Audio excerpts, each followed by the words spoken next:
We're taking you live to Sydney now, where Deputy Prime Minister Michael McCormack is speaking.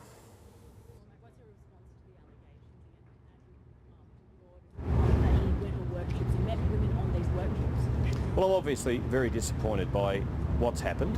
Obviously, it is also a matter for the Australian Federal Police, and obviously I know Mr Broad will cooperate with the Australian Federal Police.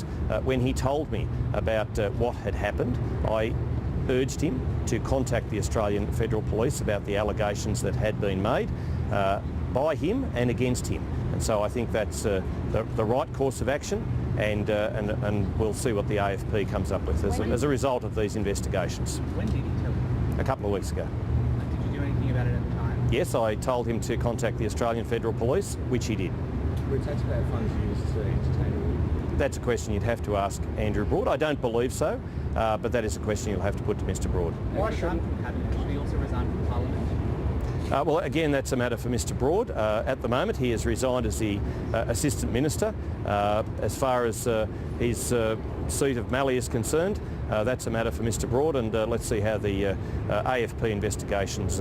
Let's see what they let's see what they come up with. So, if there is the AFP investigation comes back that there has been a crime committed against him, would you advise him to stay in his seat? Well, again, that is hypothetical, and so let's see what the investigations uncover. So, he's alleged that someone may be, the person making the allegations may have engaged in criminal behaviour. What kind of criminal behaviour is that? Well, I think because it's a matter of investigation, I think that's probably best left to the AFP and their investigations. I don't want to say anything that might impede those investigations at this point in time. So, I mean, you said you found out 2 weeks ago.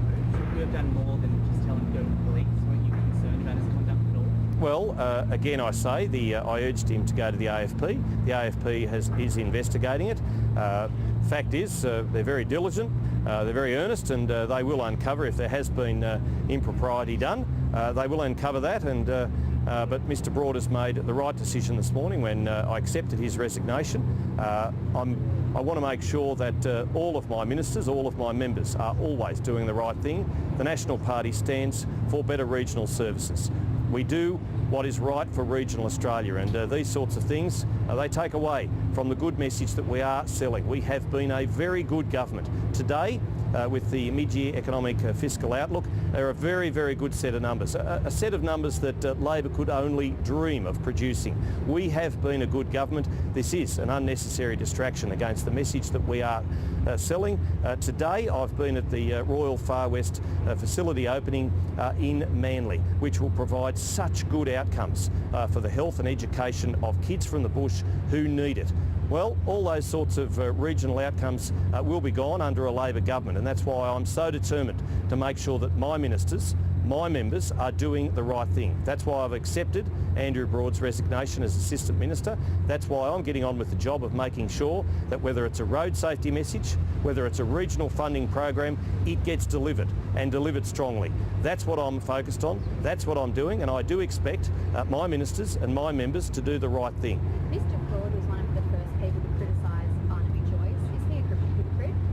Well, you'd have to ask him that question. Who will replace him as Assistant Minister? Well, again, it's only just happened today. I'll be thinking about that over the Christmas period, and we might have more to say that after the New Year. So he only submitted his resignation today, or? Yes. Did he say anything about the allegations when you spoke to him today when he submitted his resignation? No, he didn't. It was a very short and polite conversation. I have accepted his resignation. It's the right thing to do. We need to get on and focus on the people who matter most to us. They're the constituents, and whether it's Mallee or wherever it is, we need to make sure that they are being well served. They have been well served by our government. Lowest tax rate in 78 years. We're getting on with the job of rolling out the water infrastructure that the country has needed for many, many years. We're getting on with the job of building a better Australia. We're getting on with delivering road safety messages. They're the sorts of things I want to be focused on, not these sorts of issues that, quite frankly, distract from otherwise what has been a very good government and is a good government and will be a good government going forward. You learned of this a few weeks ago. When did the Prime Minister learn of it? You'd have to ask him that. Honestly, I don't know. Did you advise Mr Broad to speak to the Prime Minister in the last few weeks? I did. Who referred the allegations to the AFP? I believe Mr Broad did. on my insistence that he do so. On a slightly different issue, why hasn't the staffer who sent the abusive text to a reporter been sacked?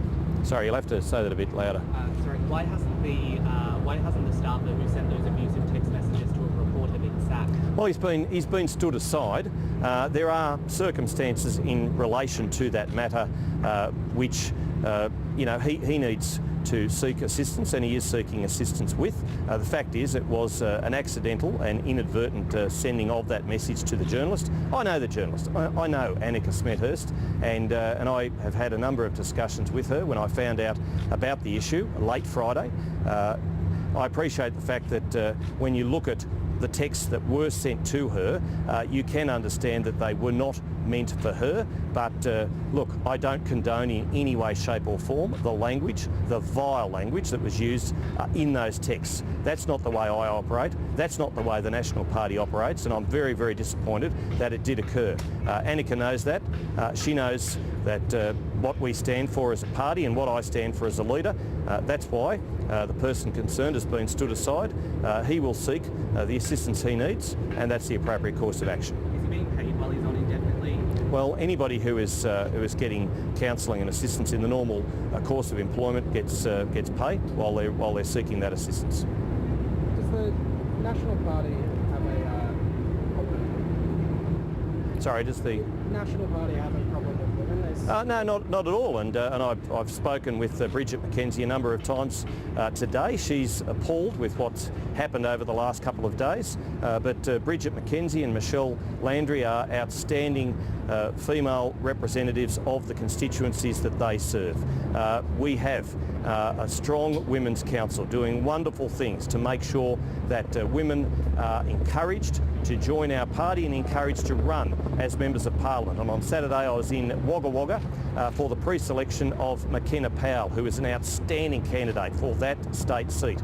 I want to encourage any women to not only join our party but indeed to run for political office. It's a tough job running for political office and making sure that we do the right thing to serve the people who we do. It's a tough gig to put your hand up for public life, but I'm glad that so many women are putting their hand up for public life, and I'm glad that the National Party are doing good things to encourage more women to do just that. I've got Steph Cook, the member for Cootamundra in my own electorate, doing outstanding things for the people of the Riverina and the southwest New South Wales. So we will continue to encourage women, and if you have a look at the sorts of things that we've done to encourage more women to join our party, they are very admirable, and we will continue to do that. But these scandals undo some of that work to encourage women. Well, they're an unfortunate distraction. Yes, I'll agree to that. And, I'm doing my very best as leader to make sure that we're focused on the people we serve, to make sure that we stop focusing on ourselves. We do the right thing. We make sure that we are, answerable and accountable. And that's why I've taken the swift and decisive action I have over the past 24 hours. And I'll continue to make sure that I lead a party that encourages women to not only join our party but also put their hand up for public life. That's Deputy Prime Minister Michael McCormack there, and he's also head of the Nationals Party, speaking in Sydney about the resignation of his Assistant Minister Andrew Broad today. That was after allegations of inappropriate behaviour. That's live from Sydney.